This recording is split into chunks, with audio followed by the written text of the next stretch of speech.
This is a press briefing by my humble self, Dr. George Chimezie, FCA, MNI, immediate past head of service of Rivers State. My dear people of Rivers State, it is with humility and every sense of responsibility and a sense of patriotism that I stand to address you today as your former head of service and someone who served from my heart. You will recall that I was appointed as head of service by our suspended governor, Governor Siminalayi Fubara, Grand Service of Rivers State. Let me also use this opportunity to appreciate him for giving me the opportunity to serve as head of service. With loads of misinformation on print and electronic media, I've chosen to put the records straight. I was not sacked. Neither was I pressured to resign. I did so willingly from the depth of my heart. However, as an insider and a key player in the administration, and by my position, who worked closely with the suspended governor, it would be unfair for me to keep mute or for me not to address some key factors that have affected or that will affect our state if we continue on this trajectory. And I pause to say that good men must talk so that things will put right.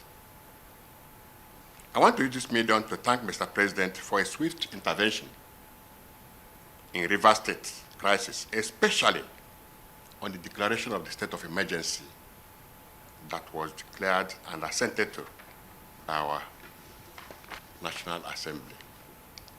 You will recall that when the governor was suspended, as head of service, I was the next in command, so I'm not speaking as an outsider or as a novice. I'm speaking as an insider and as someone that has much information. If not for the intervention of Mr. President, Nigeria would have faced the worst economic sabotage and Rivers State would have been in flames, and by extension, other neighboring states, because of the level of insider destruction that I saw. First, it all started with the State House of Assembly, where the governor, Sir Siminalayi Fubara, directed his chief of staff to burn down the assembly in a way to avert the suspected impeachment. That evening, Edison was in Government House with many of his boys, including the former chairman of Obiakpo, one Mr. Chijioke Ihunwo. I was there with them when a bag of money was handed over to Edison for that operation, though I did not actually know what it was meant for or the amount inside. I want to tell Rivers people today, the House Assembly was complex. In Moscow Road was clearly brought down by the do of Edison and some of his cohorts. Under the instruction of the sitting governor then, I challenged them to an open confrontation, and this will make us to throw more light on this.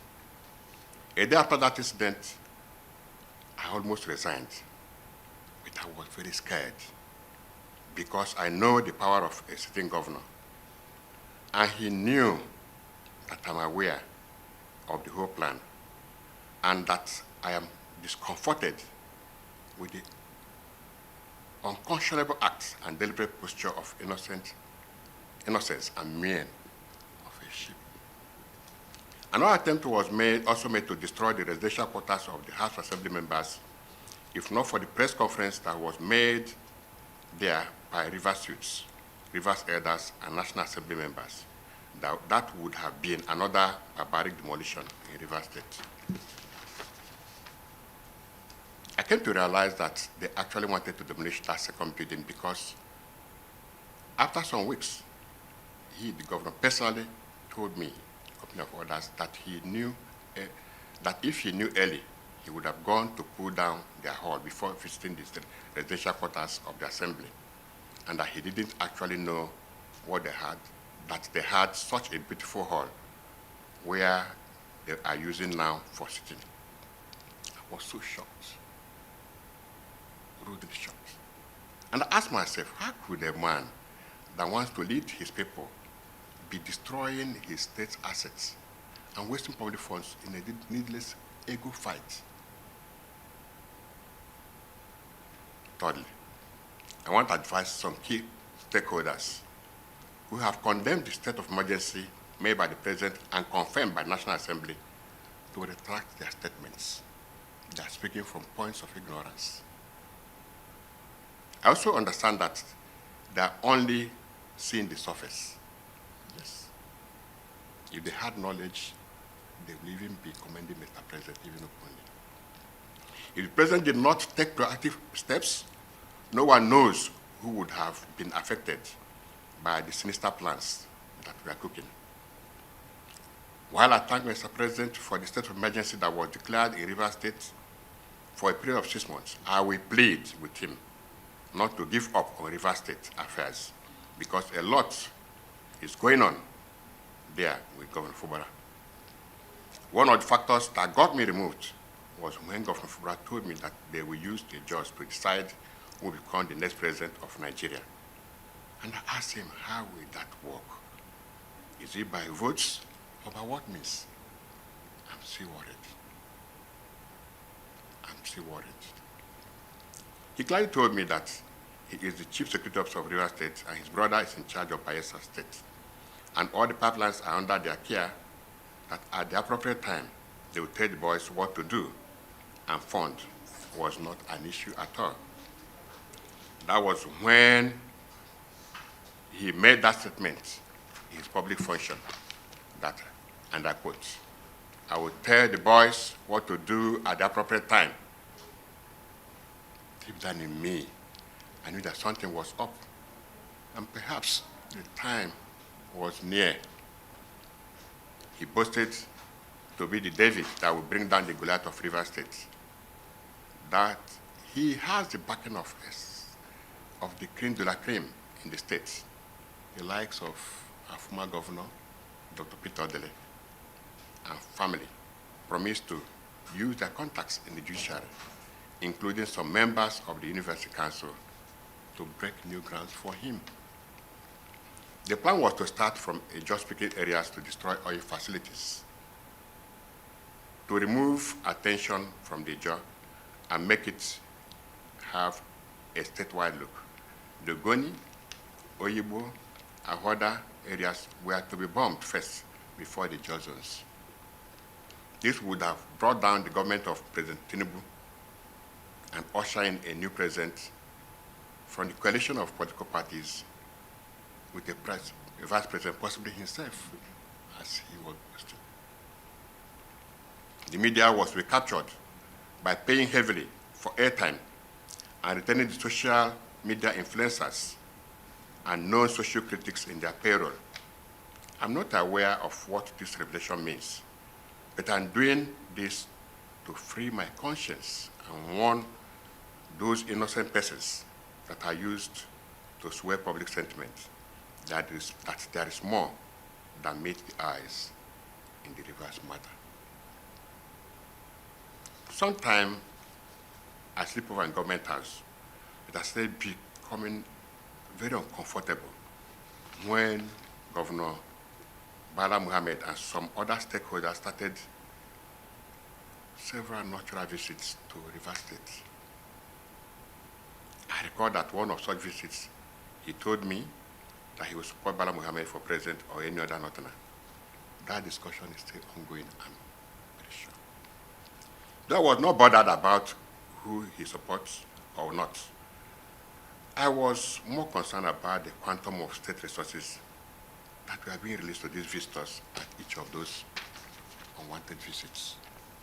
Let me draw the attention of Nigeria Labour Congress to call the chairman of the Rivers State chapter to order to avoid politicizing labor. I am privy to several private meetings between the governor and the labor leaders in the state. and largesse that accompanied each meeting to compromise the labor union. And I paused to ask, why? What is actually the benefits to get from all this unnecessary destruction? More worrisome is several meetings between the governor, his chief of staff, and some militant leaders. Details of these meetings are not privy to, since I was not allowed into such meetings. However, each meeting ended with huge sums of money paid attendees in hard currency. I wish to state categorically that Rivers people are indeed Nigerians are the beneficiary of the declaration of state of emergency rule in Rivers State, and not Governor Fubara. Neither is it our former minister, Chief Nelson Wike. Finally, I wish to call on Mr. President to urge the school administrator to step up his guards and be very vigilant, because I am aware of the sinister arrangements and dastardly plans to continue to hatch their plans if not put in check. This accounts for the organized media condemnations and seeming public outcry against Mr. President and National Assembly. Those who love democracy, those who love Rivers State, those who love development in any ramification, and those who love humanity in general will always protect humanity and democracy. Mr. President, sir, you have just protected democracy and humanity in Rivers State. You are our hero in Rivers State. Thank you, sir. I can now sleep, having cleared my conscience. Long live Federal Republic of Nigeria. Long live Rivers State. This is personally signed by me, Dr. George Chimeze Nweke, FCA, MNI, former head of service of Rivers State. Thank you, and God bless you.